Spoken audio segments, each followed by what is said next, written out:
Hi guys, मैं अब आपके पास भारतीय संसद प्रणाली का दूसरा पार्ट भाग 2 लेकर आया हूं। जैसे कि मैंने आपको पिछली वीडियो में आपको भाग 1 पढ़ाया था और ये बताया था कि किस तरीके से भारतीय संसद प्रणाली कार्य करती है और किस तरीके से वहां पर कोई भी व्यक्ति चुनकर जा सकता है और किस तरीके से उसके उपनाम होते हैं। अब एक पार्ट इसमें रह गया था जो मैं आज आपको उसके बारे में जानकारी देने जा रहा हूँ। तो इसके अंदर सबसे पहले हम ये पढ़ेंगे कि लोकसभा के विशेषाधिकार क्या होते हैं।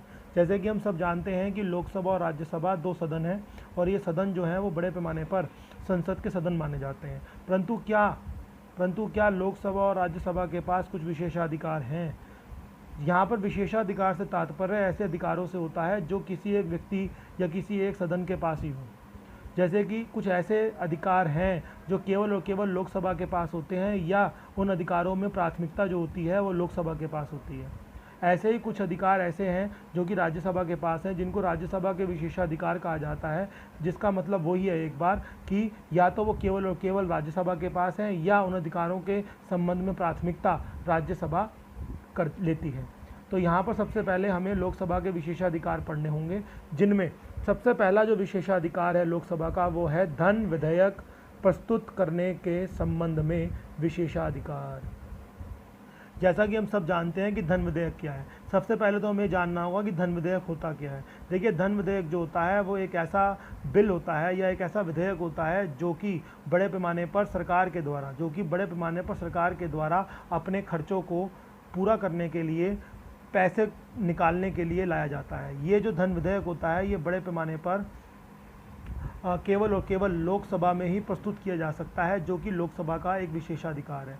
जैसा कि हम सब जानते हैं कि इसको हम आम बोलचाल की भाषा में बजट भी कहते हैं और बड़े पैमाने पर फरवरी के महीने में बजट लाया जाता है, जिसकी पहले डेट अंतिम फरवरी का दिन निश्चित थी, जिसको बाद में अभी जो वर्तमान सरकार है हमारी उसने उसको बदल दिया है। अब जो बजट आता है हमारे देश के अंदर वो किसी निश्चित दिनांक पर नहीं आता, वो कभी भी फरवरी के महीने में आ सकता है। तो वो जो बजट वर्ड है वो हमारे संविधान में नहीं दिया गया है। जहाँ कहीं भी संविधान में अगर आप बजट देखेंगे तो वो देखेंगे किस रूप में, वो देखेंगे आप वार्षिक वित्तीय विवरण के रूप में, जो कि अनुच्छेद 112 में बताया गया है। अब वो वार्षिक जो आपका वित्तीय विवरण होता है वो भी दो भागों में होता है, एक होता है धन विधेयक और एक होता है वोट ऑन अकाउंट। तो मैं उसी धन विधेयक की बात कर रहा हूँ जो वार्षिक वित्तीय विवरण में आपको भाग 1 के रूप में दिया जाता है, जिसमें बड़े पैमाने पर सरकार जो होती है एक साल के जो उसने कार्य करने होते हैं, जो उसकी योजनाएं होती हैं, जो आने वाला एक साल होता है उसके संबंध में वो खर्चे जो है ना वहाँ से विड्रॉ करती है। और वो खर्चे विड्रॉ किए जाते हैं भारत की संचय निधि से, यानी कि कंसोलिडेटेड फंड ऑफ इंडिया से।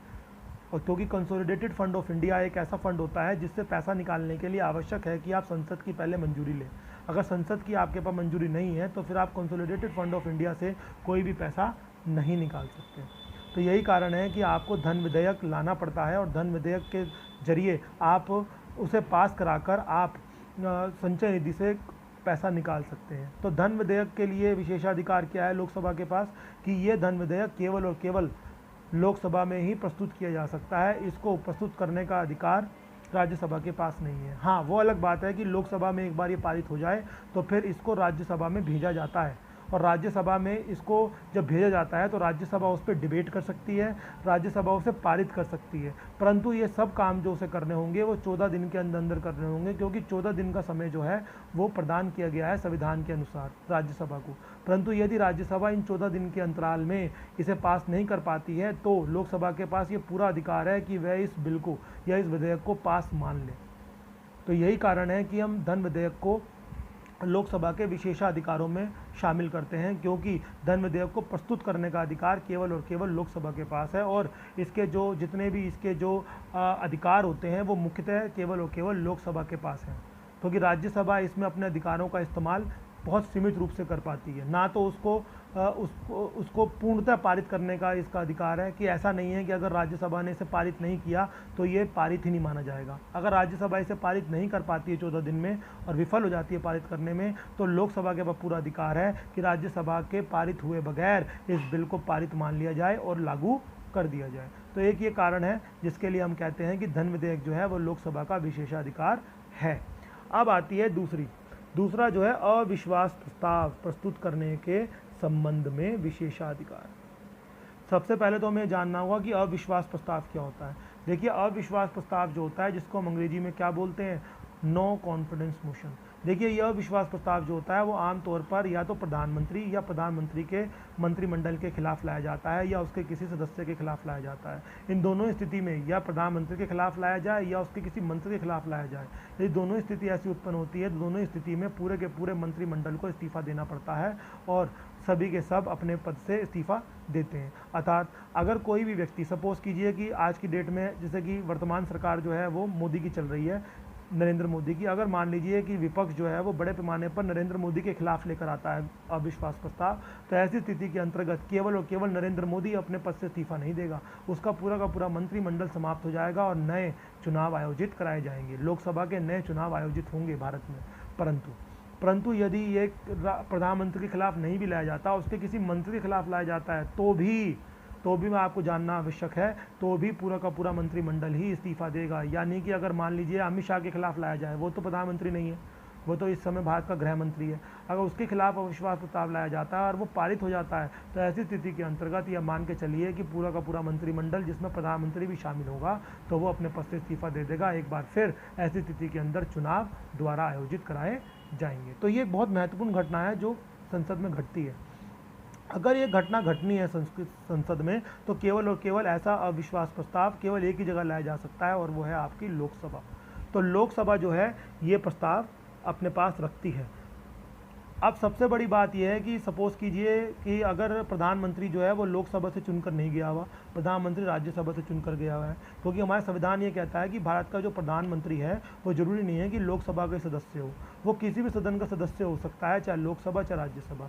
इसलिए मैं आपसे कह रहा हूँ कि अगर मान लीजिए कि वो राज्यसभा से भी चुनकर आया हुआ है हमारा प्रधानमंत्री, तो भी उसके खिलाफ जो कार्रवाई की जाएगी अविश्वास प्रस्ताव की, वो लोकसभा में ही की जाएगी। ऐसा नहीं है कि वो राज्यसभा का सदस्य है तो आप राज्यसभा में ले जाओगे उसको, बिल्कुल नहीं, क्योंकि संविधान के अनुसार अविश्वास प्रस्ताव केवल और केवल लोकसभा में ही रखा जा सकता है। वो अलग बात है कि अगर वो लोकसभा का सदस्य नहीं है प्रधानमंत्री, तो वो अपने खिलाफ लाए गए अविश्वास प्रस्ताव में मतदान नहीं कर सकता।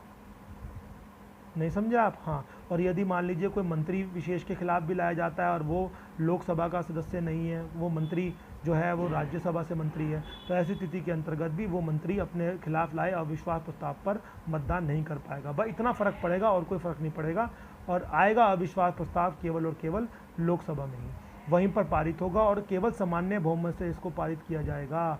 अगर सामान्य बहुमत प्राप्त हो जाता है, सामान्य बहुमत का मतलब होता है यहाँ पर 50 के लिए आवश्यक होता है कि हमारे जो ये अविश्वास प्रस्ताव आता है ये केवल और केवल लोकसभा में पहले रखा जाए, और ये केवल और केवल लोकसभा में ही पहले रखा जा सकता है।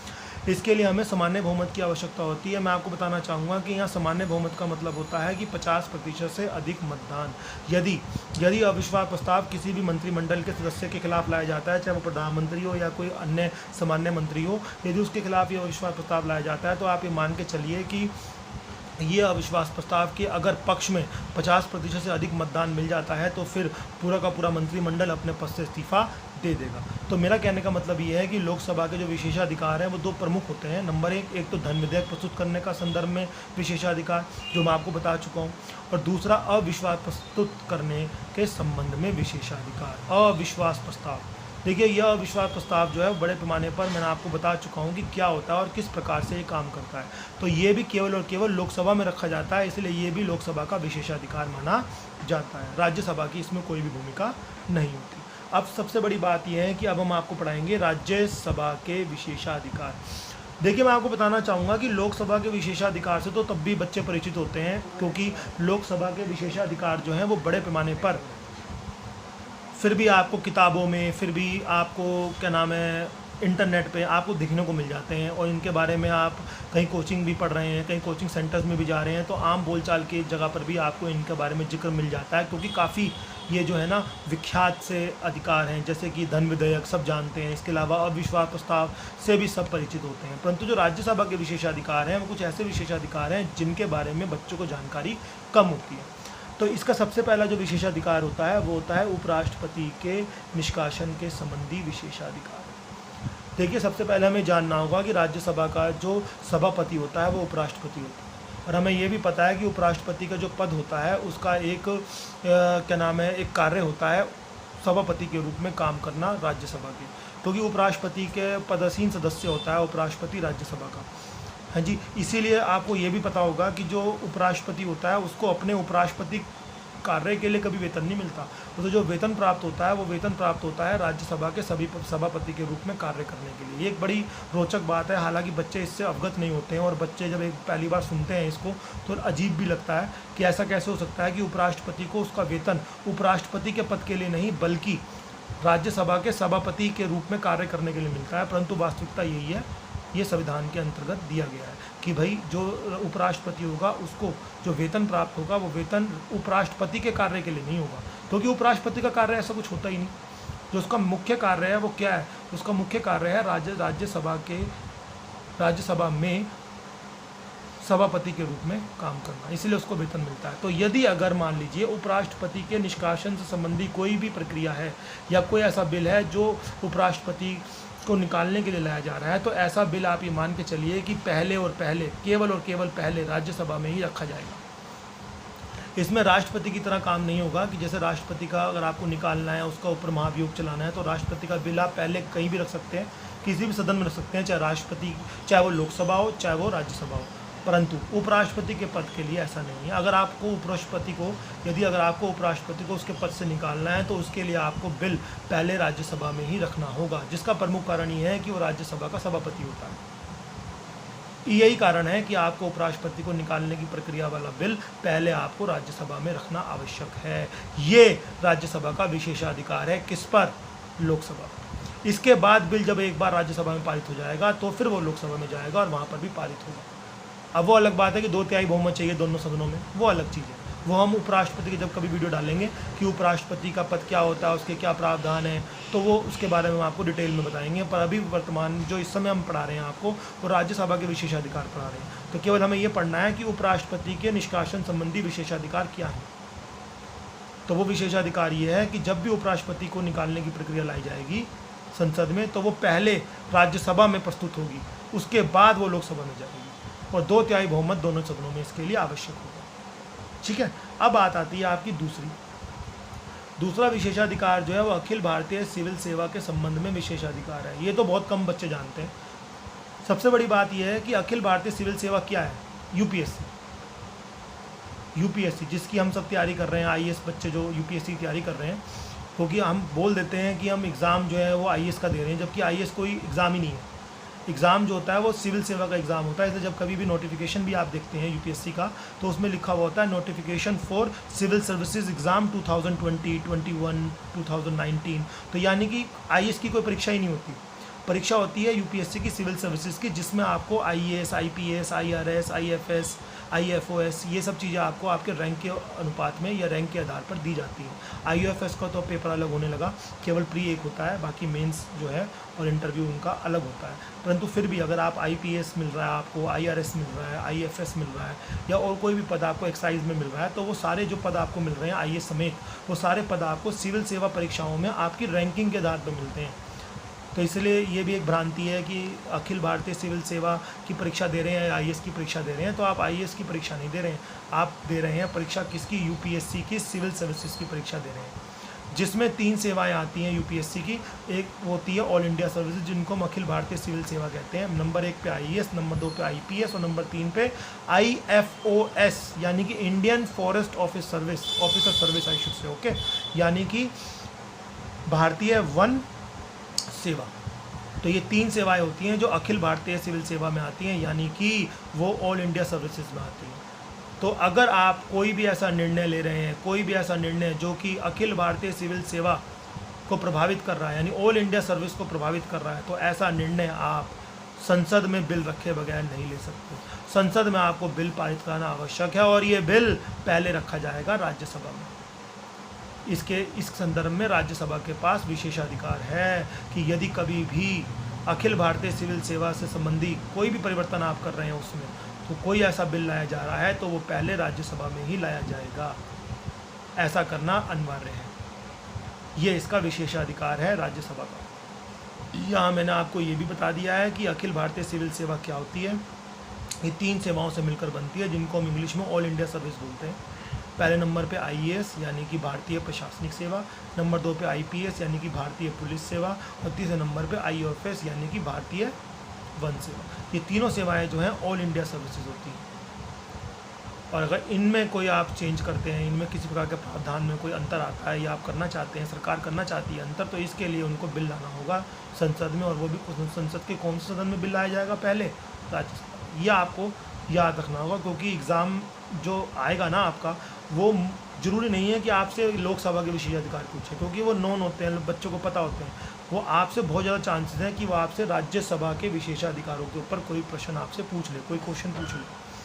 क्योंकि अगर आप आईएएस की परीक्षा दे रहे हैं तो वो आपसे ज़रूर गहन अध्ययन के बारे में पूछेगा, आपका गहन अध्ययन चेक करने की कोशिश करेगा, ये चेक करने की कोशिश करेगा कि आपको कितना ज्ञान है। तो ये जो दूसरा जो मैंने आपको बताया, अखिल भारतीय सिविल सेवा के संबंध में विशेषाधिकार, ये आप ज़रूर पढ़ के जाएँ, इसको ध्यान से करके जाएँ, ये काफ़ी इम्पोर्टेंट है। इसके अलावा जो आपका आता है तीसरा, वो आता है राज्य सूची के अंतर्गत दिए गए विषयों पर नियम बनाने के संबंधी विशेषाधिकार। हम सब जानते हैं कि संविधान के अंदर अनुसूचियाँ दी गई हैं, अनुसूचियों में जो है ना कुल अनुसूचियों की संख्या 12 है। अब इसमें एक अनुसूची है 7वीं अनुसूची।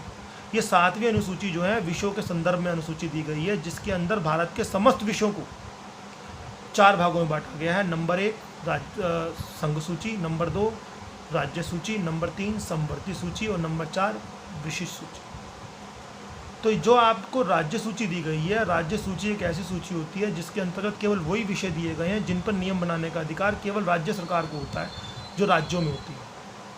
जबकि संघ सूची पर बनाने का अधिकार जो होता है वो केंद्र को होता है, और जबकि समवर्ती सूची पर नियम बनाने का अधिकार केंद्र और राज्य दोनों के पास होता है, और विशिष्ट सूची पर नियम बनाने का अधिकार एक बार फिर केवल और केवल केंद्र सरकार के पास होता है।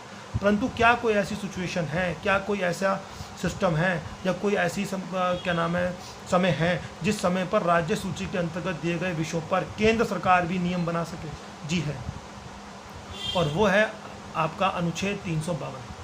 यदि आर्टिकल 352 जो संविधान का है, उस आर्टिकल के अंतर्गत यदि सरकार, केंद्र सरकार चाहे तो किसी भी राज्य सूची में दिए गए किसी भी नियम के अंतर्गत वह क्या बना सकती है, वो नियम बना सकती है। क्योंकि राज्य सूची के अंतर्गत कई प्रकार के विषय दिए गए हैं, उन विषयों पर अगर आप नियम बनाना चाहते हो तो कोई बड़ी बात नहीं है, केंद्र सरकार बना सकती है, परंतु उसके लिए आवश्यक है कि आर्टिकल 352 का इस्तेमाल किया जाए। क्योंकि आर्टिकल 352 जो है वो राष्ट्रीय आपातकाल का प्रावधान है या अनुच्छेद है, जिसके अंतर्गत ये कहा गया है कि यदि देश के अंदर राष्ट्रीय आपातकाल की स्थिति हो तो केंद्र सरकार आवश्यकता पड़ने पर राष्ट्रीय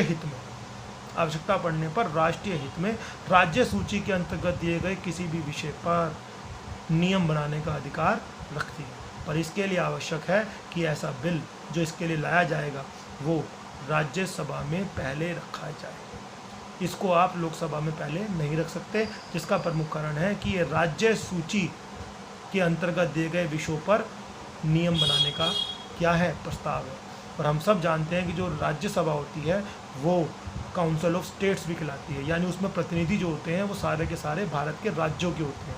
यही कारण है कि ये बिल पहले आपको राज्यसभा में ही पारित करना होगा, इसके बाद आप इसको लोकसभा में ले जाकर पारित कराना होगा, और फिर आप जो है केंद्र सरकार यानी जो है किसी भी विषय पर जो राज्य सूची में दिया गया है उस पर नियम बना सकती है। ऐसा केवल तब किया जा सकता है जब 2 कंडीशन हो। पहली कंडीशन देश में राष्ट्रीय आपातकाल हो 352 के तहत, या फिर दूसरी कंडीशन क्या है कि ऐसा करना राष्ट्रीय हित में हो। इन दोनों ही जो ये सिचुएशन है, इनमें से कोई भी एक सिचुएशन अगर आपके पास है तो जो सरकार है, केंद्र सरकार, वो अधिकार रखती है राज्य सूची के अंतर्गत दिए गए किसी भी विषय पर नियम बनाने का। ठीक है जी कि नहीं? हाँ, तो अगर ऐसा सिचुएशन है, चाहे वो राष्ट्रीय आपातकाल की सिचुएशन हो, चाहे वो राष्ट्रीय हित की सिचुएशन हो, इन दोनों में ही अगर कोई भी सिचुएशन आती है, इन दोनों में से कोई भी सिचुएशन आती है, तो फिर राज्य सूची के अंतर्गत दिए गए विषयों पर नियम बनाने का अधिकार केंद्र सरकार के पास है।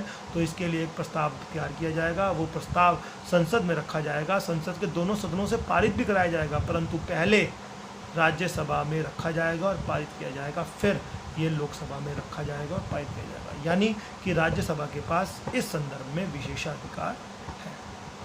तो आज हमने जो भाग 2 किया, इस भाग 2 में हमने भारतीय संसद प्रणाली का भाग 2 था, जिसमें हमने लोकसभा के विशेषाधिकार पढ़ाए आपको, फिर राज्यसभा के विशेषाधिकार पढ़ाए। तो ये आज जो मैंने आपको भाग 2 पढ़ाया है, ये आपके लिए बहुत इंपॉर्टेंट है, जिसका प्रमुख कारण ये है कि हो सकता है कि अगर IAS PCS की परीक्षा में बच्चा नहीं बैठा हुआ है तो शायद ये इतना इम्पोर्टेंट ना हो अन्य परीक्षार्थियों के लिए, परंतु अगर IAS PCS की आप परीक्षा की तैयारी कर रहे हैं तो कुछ भी ऐसा नहीं है जो आप छोड़ सको, ये ध्यान रखिएगा। जो बहुत इंपॉर्टेंट टॉपिक्स हैं वो तो आपको पूरी तरीके से पढ़ के जाने हैं, परंतु जो इंपॉर्टेंट नहीं भी हैं उनको भी आपको ठीक ठाक तरीके से पढ़ के जाना है, ताकि अगर पेपर में वो आ गया तो फिर आप कंपटीशन में बने रहें,